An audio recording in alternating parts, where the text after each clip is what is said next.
Hi there, Chris here. I wanted to talk a little bit about my journey in picking disc detainer locks.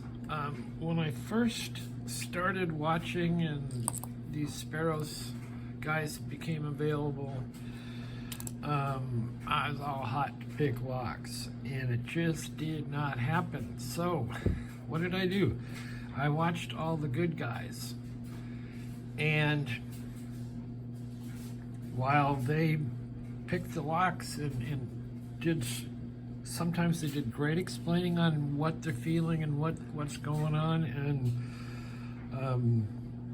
but then you couldn't see really where they were in the description, and then sometimes you could see really well, but they are silent. So anyway, one of the things that I don't do enough is explain that when I get into a lock that is a little tricky or has something funny about it, I don't do enough saying of, you know, I've had this lock for 2 years. I've been screwing around with this lock for 2 years. I've asked people, I've done that. I have not explained, pardon me, how much time I've actually put into it. So, and one person that does that almost religiously is Albert LaBelle, and he will pick some really tough disc detainer locks, and after he's picked it, he qualifies it and saying, you know, I've spent hours and hours and hours working on learning how to tension and feel feedback and counter rotate the whole thing. So, I also wanted to talk about something else about binding order and how that works in disc detainer locks. And recently I picked this lock. Now, I've only seen 2 people pick this lock, and not because it's a really difficult lock. It has no false gates, but the feedback is very limited. And I was watching an old video of Yabinde, and he was talking about the this bar that you have to get the, you have to get the gates, you know, under the bar so it will drop down. Now, there's a definite binding order. There's places where this bar will hang up, and it will be to your best advantage to at least get it into a false gate or the true gate first, and then as you progress through that, you get better and better feedback. So that is very important. And sometimes knowing where this bar is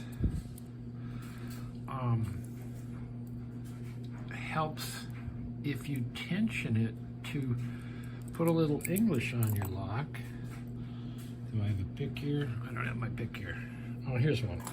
I'll just throw this in here for what you want to do is, if I put a little bit of up English on this, it's going to put a little bit more tension on that, and if I go down, it'll put less tension on it, and I'll get more of these are spinning and I can't isolate. So that is very important, and also the binding order to find which is the next one. It's highest, this bar is highest up on the disc. So that is important to remember. If you can do that, you know, if you can figure out where the bar is in your particular lock.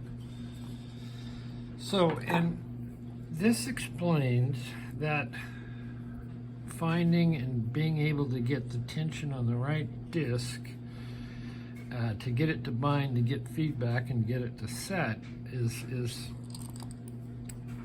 after I watched that video, I was able to pick this lock. Now, I can't pick it consistently, but because I couldn't figure out the back set, I was just trying to hold it And if you see, if you're trying to hold, you see how I'm rocking around and stuff? Well, that, all of a sudden, that was helpful because I could get a disc to bind by putting more tension on that little bar. And lo and behold, I worked through and picked this lock. And there again, here's the disclaimer. I've had this lock probably 2 years. Always wanted to pick it because, of course, it looks like Slinky on there. Well, kinda. Anyway, I hope that is a little bit more helpful and explains my journey and the locks I've been able to pick, the locks I have not been able to pick. And then there's one more thing is picking locks on camera.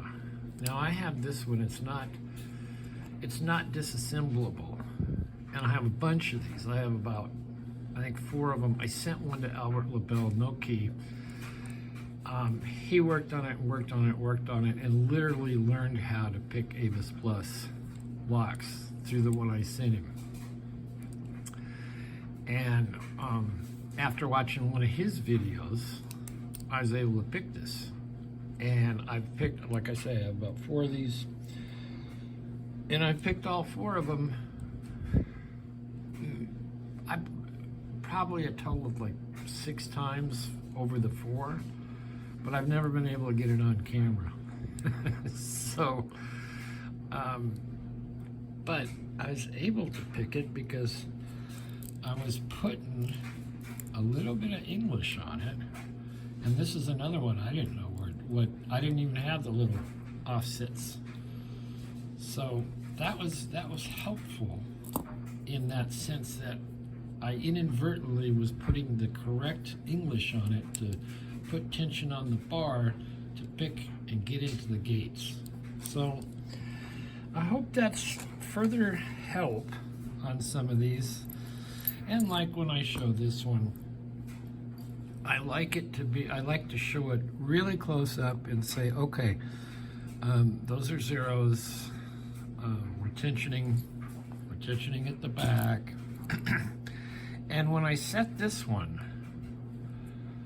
when I set that one and try and set this one and then set this one, if I've successfully set this one, then what I want my pick to show is that same amount of rotation because it's the same cut. So in this sequence, boom, boom, boom, we're going to want to see, you're going to want to see, if we can get it to see, pardon me.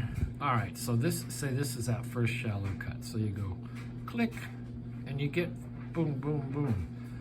The other one's deeper, whether you get it or not, that's okay. But the next one is the same cut as this one back here. So when you get that little click and you're like there, okay, that's good. You're starting to read this. And sometimes I find it's easier to not get too into the key. Sometimes I like to follow the key exactly. Anyway, I hope that's helpful. When you see me pick any of these, I've spent hours and hours and hours. There's very few no-brainer distatainer locks for me, or there were very few in the beginning. So there you go. Also, it's hotter than hell here. Yesterday afternoon at 5 o'clock, it was 108 degrees Fahrenheit here at 5 o'clock in the afternoon. So I'm not doing much playing outside. I'm in here with air conditioning, and I'm not using a whole lot of air conditioning because I don't want to overload the grid system here in California. So the house is about 80, which is about all I can stand. Anyway, enough rambling on discs and tensioning and demonstrating. So yeah, this alloy, this key is never gonna open this. Never. I hope that's useful. We will see you next time.